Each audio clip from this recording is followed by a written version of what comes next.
रामपुर गांव में रामू नाम का एक गरीब व्यक्ति रहता था। उसकी पत्नी का नाम सीता और उसके इकलौते पुत्र का नाम भोलू था। भोलू बहुत ही शांत और बुद्धिमान बालक था। वह अपनी भेड़ बकरियां चराने के लिए जंगल जाया करता था। एक दिन वह जंगल में अपने मवेशी चरा रहा था। वहीं कुछ साधु हवन कर रहे थे।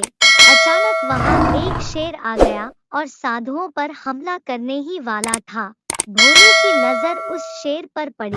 भोलू ने अपनी सूझबूझ से शेर को वहां से भगा दिया और साधुओं की जान बचा ली, जिससे साधु प्रसन्न हुए और उन्होंने हवन से एक किताब प्रकट की और बोले, यह लो बेटा, यह एक जादुई किताब है। तुम इसमें जो भी चित्र बनाओगे वह असली हो जाएगा, लेकिन इसका प्रयोग किसी को हानि पहुंचाने में नहीं करना। और साथ ही इस किताब का प्रयोग केवल तुम ही कर सकते हो, कोई दूसरा इसका प्रयोग नहीं कर सकेगा। दूसरों के लिए यह केवल एक साधारण किताब है।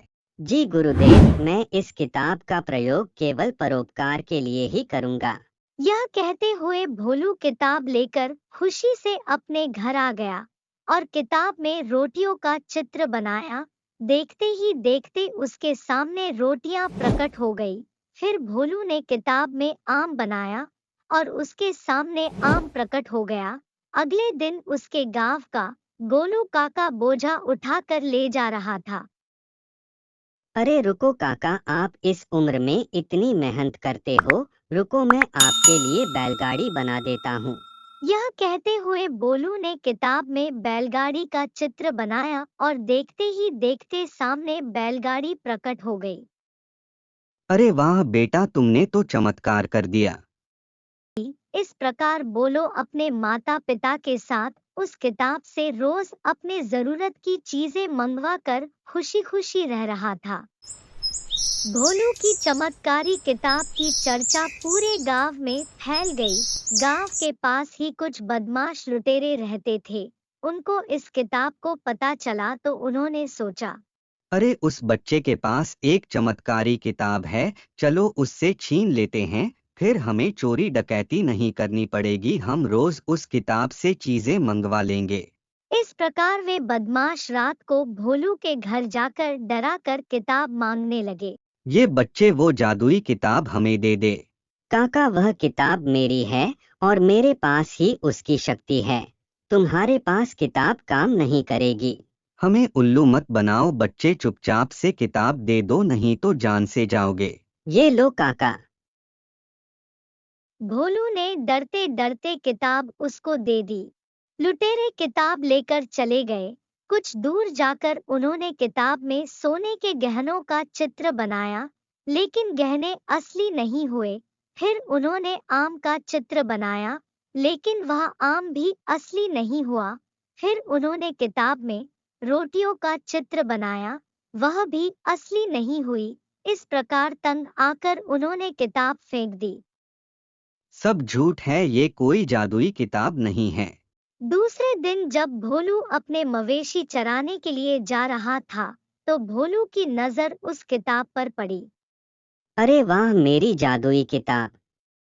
इस प्रकार भोलू किताब उठाकर अपने घर चला आया और अपने माता पिता के साथ खुशी खुशी रहने लगा। इस कहानी से हमें यह शिक्षा मिलती है कि जो हमारी किस्मत में लिखा है वह कहीं नहीं जाएगा, और जो नहीं लिखा है वह आकर भी चला जाएगा।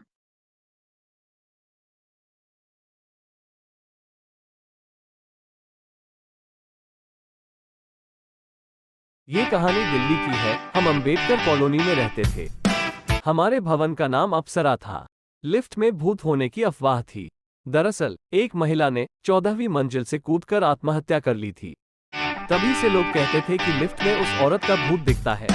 हमारा घर 5वीं मंजिल पर था। हालांकि मैं भूत की बात पर ज्यादा विश्वास नहीं करता था, लेकिन फिर भी रात को लिफ्ट में जाने से डरता था। खैर, मुझे लिफ्ट की भी जरूरत नहीं थी। एक दिन मैं अपने एक मित्र के साथ घर वापस आ रहा था। वह भी उसी बिल्डिंग में रहता था। उस समय रात के करीब 10 बजे बज रहे थे। हम लिफ्ट में जाने से डरते थे, लेकिन हम एक दूसरे को यह नहीं दिखाना चाहते थे कि हम डरे हुए हैं। तो हम लिफ्ट में चढ़ गए। लिफ्ट तीसरी मंजिल पर पहुंची, दरवाजा आधा खुला और अपने आप बंद हो गया। लिफ्ट ऊपर जाने लगी। हमने लिफ्ट को रोकने की कोशिश की लेकिन कोई भी बटन काम नहीं कर रहा था। लिफ्ट ऊपर की मंजिल पर गई और फिर नीचे की मंजिल पर आ गई। ऐसा 7-8 बार हुआ और फिर लिफ्ट 14वें फ्लोर पर जाकर रुकी। लिफ्ट का दरवाजा अपने आप खुल गया। हम बहुत डरे हुए थे। हम जल्दी से लिफ्ट से नीचे भागे और अपने अपने घरों में दाखिल हुए। घर में सभी ने पूछा कि मैं क्यों हॉन्ट रहा हूँ, तो मैंने बहाना बनाया कि मैं एक दोस्त के साथ दौड़कर आ रहा हूँ। उस दिन के बाद मैंने फिर कभी लिफ्ट का इस्तेमाल नहीं किया।